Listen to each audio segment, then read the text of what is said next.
2 million school children here in Texas go to classes without high-speed internet. That is nearly half the students in the state. But KXAN's political reporter Phil Prazen shows us a new initiative meant to connect all of our children.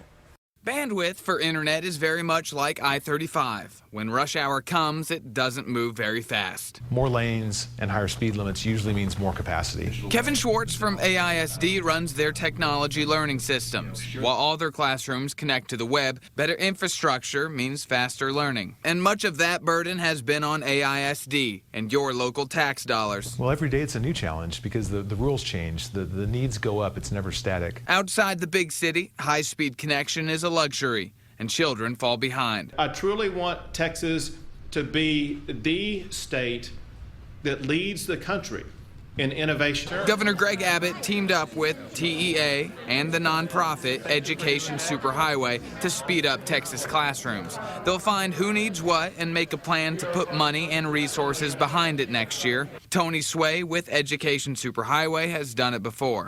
Whipping this thing out and getting to Neil Armstrong's wiki page in maybe 2 or 3 seconds.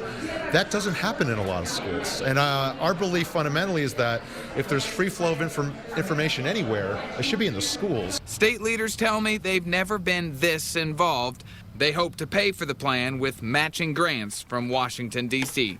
Phil Prazen, KXAN News.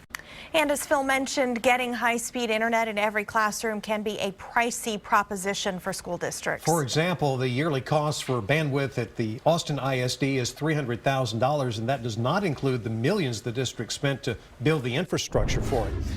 Looking closer, the Education Superhighway nonprofit estimates that 85% of the schools in Texas have fiber connections needed to meet the bandwidth needs of students.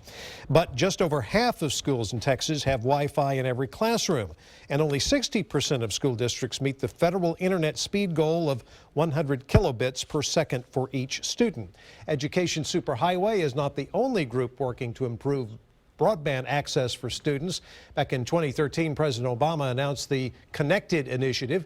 It has the goal of connecting 99% of American students to next-generation high-speed internet by 2018.